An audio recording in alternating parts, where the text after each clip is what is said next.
hit the ground running the way Wiggins has. Klay Thompson is making shots off the dribble. He's creating his own baskets. That's an additive piece to his game, something we've seen a little bit more this year, but now 2 years in a running of him being healthy. And Stephen Curry, look, you can say Giannis missing 13 free throws last night has somewhat opened the door again to the conversation as it's fluid, as we, at the end of the year, always wonder who's going to stand on top of the mountain to be the best player in basketball. He's been unstoppable in this playoff series. Without Davion Mitchell, doesn't matter who the hell's guarding him, they have an answer. And the reason why I think this team, even if the Lakers are able to get by Memphis, they've been so many wars and battles, Stephen A. The matchups in which they have. Who's gonna, if the Lakers win against Memphis, they can't chase around Desmond Bain. Yet alone chase around Stephen Curry and Klay Thompson. We tell me we're gonna expect D'Angelo Russell all of a sudden be a defensive guru, or Dennis Schroeder, so all of a sudden Austin Reeves to do all the hard work, the gritty work, to chase around screens. I think the continuity in which they play is the purest form of basketball that we have in the game today. It's the reason why Kevin Durant wanted to join a 73 wins regular season win team. It's because the continuity and the flow state is what you saw last night on the road against a De'Aaron Fox, who is one of the most special players in the game of basketball. I think the Golden State Warriors get to the Western Conference Finals now. If they're able to get by the Lakers in the next round, we'll see how they pan up against Denver or Phoenix. I think Denver is my favorite to still come out. But if I keep seeing Golden State continue to play this way, Golden State might be my favorite. If they continue to grow and elevate the way they've been playing over these last 3-4 games, it's a different team. And I give Draymond Green a lot of credit. A masterclass last night, not only defensively, but his ability to knock down shots and make plays. It's a full, complete team. Props to the greatest shooter that God ever created in Steph Curry. Although he shot 2 of 10 last night from three-point range, finished with 31 points. Moved into 5th on an all-time playoff scoring list ahead of Magic Johnson. 3,727 points in this postseason career. Props to Steph Curry. My whole point is, what did I tell you?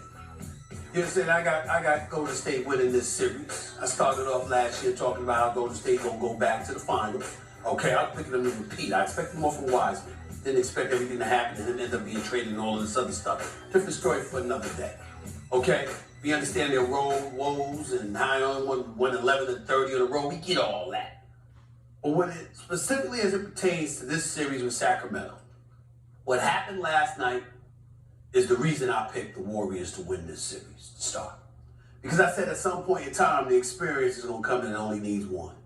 You can't tell me that Steph Curry and Klay Thompson and Draymond Green can't find a way to win one playoff game on a row. One in a series. I don't believe it. I believe somehow, and that doesn't mean they win at home. It doesn't mean that they won't wet the bed by turning the ball over too much, they get cold or whatever the case may be. But I'm saying you can't tell me that they can't find a way to win a game on the road. Props to Mike Brown for the great year that he has had and deservedly Coach of the Year, bright future in Sacramento. I'm so proud of him, so happy for him. But we saw the teacher gain an advantage over the pupil to some degree because Mike Brown was an assistant under Steve Kerr. And we've seen what has happened over the last 3 games, some adjustments that Steve Kerr has made. Having said all of that, let me be very clear. Ain't no way in hell the Los Angeles Lakers are beating the Golden State Warriors if they win this series. And I believe they will. Okay, I believe the Los Angeles Lakers, by the way, I'm going to be there Friday. Now, I'll be there for that one. Okay, I don't believe there's anywhere in hell that the Los Angeles Lakers are beating the Golden State. The people want to know where the boys at. Yeah, understood. They know that game counts. I'm going to be in that. You're damn right, because I don't show up to games that don't count. You're absolutely right. I don't waste my time. The point that I'm trying to make to you is the Los Angeles Lakers, especially the way they looked last night, because it wasn't the struggles of LeBron and all this stuff, it's the fatigue, it's the slowness, it's the age that looked like it creeped in, even if it just won that. I'm just saying, when you look at the way the Warriors move the basketball run, I'm not picking the Lakers to beat no damn Warriors. So I'm looking at the Warriors at the very least. I expect them to win Game 6. I expect the Lakers to win. I expect them to take out the Lakers. That puts them in the conference finals. Okay? In the conference finals. And then I got to take into account that high altitude in Denver. I got to think about that. I'm going to reserve a judgment. So I want to see what kind of shape cats are in and stuff like that. One series at a time at this point. But I definitely got the Warriors going to the conference finals. I think they're special. It comes back to this conversation, Stephen A. Mm-hmm. Who's the best player in basketball right now? Who would you say it is?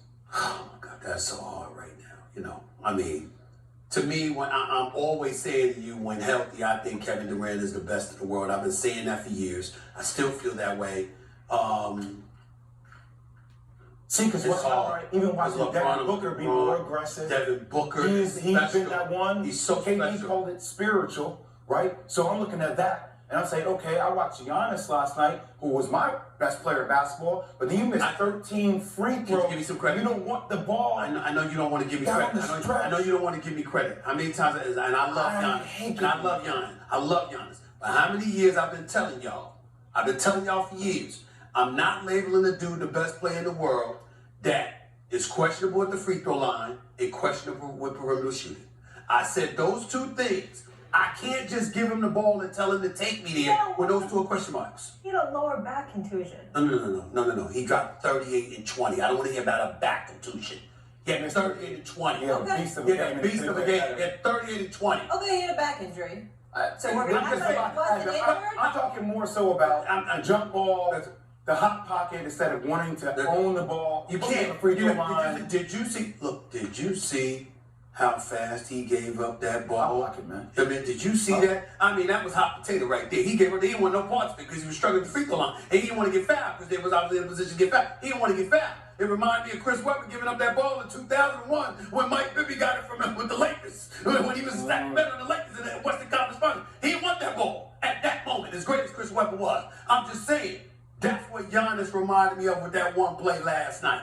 You just don't see that too often. And all I'm just trying to say is when you are a liability with perimeter shooting, and especially the free throw line, the number one critique that I used to give about LeBron in the earlier part of his career, LeBron wasn't scared of anybody. LeBron knew how great he was. We all knew how great he was. But the one impediment early in his career is that it appeared as if he was fearful about going to the free throw line, because he wasn't that consistent there. So he knew that somebody would try to foul him intentionally. Now, obviously, he overcame that, and he's LeBron. But earlier in his career, that's what people were saying about him. That's what I saw last night in that moment from Giannis. So if we're saying Giannis, Kevin Durant, you have other names, obviously, Luka in that conversation, LeBron in that conversation. Yeah, but to me, to me, it's just Kevin Durant. Of course, Steph Curry. But it's not. It's like it doesn't jump to people's forefronts of their minds. Right? Because you keep saying these other names, and I'm sitting there watching this dude saying, okay, they have a tough. He's put this team on his back again. Well, he's about to do it again. Listen, I will tell you this. Steph Curry, again, the greatest shooter that God ever created. 4-time champion, all-time three-point shooting champion. We all get this. But when Clay was down, obviously, they struggled. All right, and I understand it because he's a smaller dude, whatever.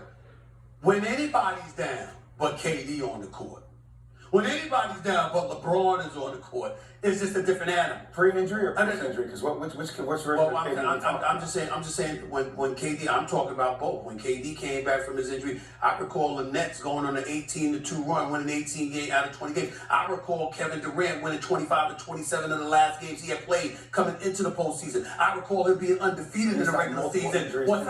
I'm just saying. Kevin Durant, listen, Kevin Durant.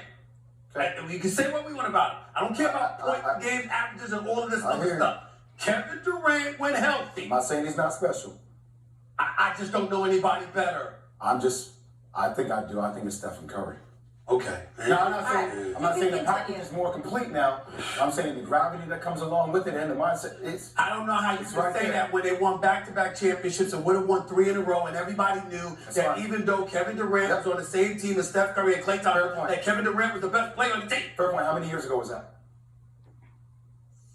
Okay. What's happened the last 2 years?